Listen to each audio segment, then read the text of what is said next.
Utah Capitol Journal 2012, brought to you by Comcast and the Utah Cable Television Association. Comcast Cares Day was a huge success. Comcast would like to thank the more than 3,100 employees, families, and community volunteers who gave of their time to enhance 11 elementary schools, city parks, and other organizations across the Wasatch Front to help kids and community members power their dreams. With your support, we made a lasting difference for thousands of students and community members in need. Thank you, and special thanks to our partner, KFC, for providing lunch. Comcast Cares! Hello, I'm Joel Briscoe. Welcome to Capitol Journal, appearing 24 minutes after each hour on CNN Headline News and on Comcast On Demand throughout the legislative session. Our guest for this segment is Representative Joel Briscoe. Representative Briscoe, thank you for joining us again.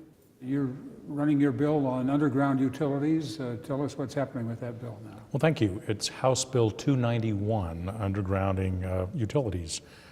If you look at some of the newer cities, Daybreak and some other developments, you won't find any power poles anywhere. When new homes are built, the utilities and the home builders and cities understand that not only is it unsightly to have poles above ground, but in Southern California, they found that some of the fires that have devastated some communities were started by arcing power lines. The problem are that many cities were well built out. Yes. Before this became more feasible. A good idea, but a little late. Rocky Mountain Power in a number of cities has indicated that due to increased usage, they're going to be upgrading lines. And I would hope that I'm trying to give cities and counties a mechanism, a tool, for helping raise some funds so that as they upgrade, they will be able to put those lines into the street. Obviously, I assume it is more expensive to bury a line than it is to string it on a pole. It is. It is more expensive to bury, but you also don't get in hurricanes and in certain storms. And the maintenance probably goes down, so it's somewhat of a trade-off. Yeah, that's true. It's also true that streets and neighborhoods and cities with undergrounded lines increases property values. So there's a positive benefit to people trying to sell homes, to realtors, to cities trying to improve their image. So under your bill, where does the funding come from that provides that? The funding comes from a 1/10% sales tax increase, which would have to be approved by a city council, a county commission, a county council. And it could also be used as a special improvement district, could be used to create, so that an area of a city or a part of a city could elect to proceed with undergrounding utility lines.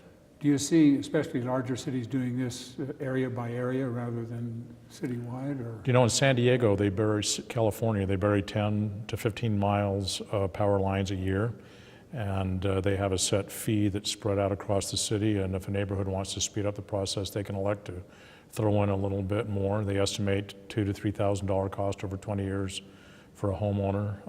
They're talking about bonding and just getting it all done in 5 or 10 years.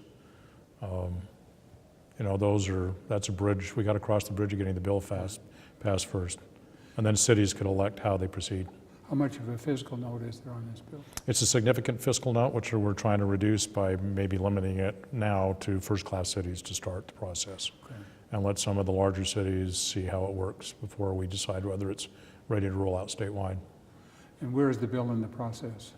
Right now the bill's in rules, and I'm waiting for some revisions and amendments in the bill, which I anticipate shortly. And our League of Cities and Towns plays a big role in this kind of, are they supportive? I've spoken to League of City and Towns. They've given me some good advice about some amendments they think could work.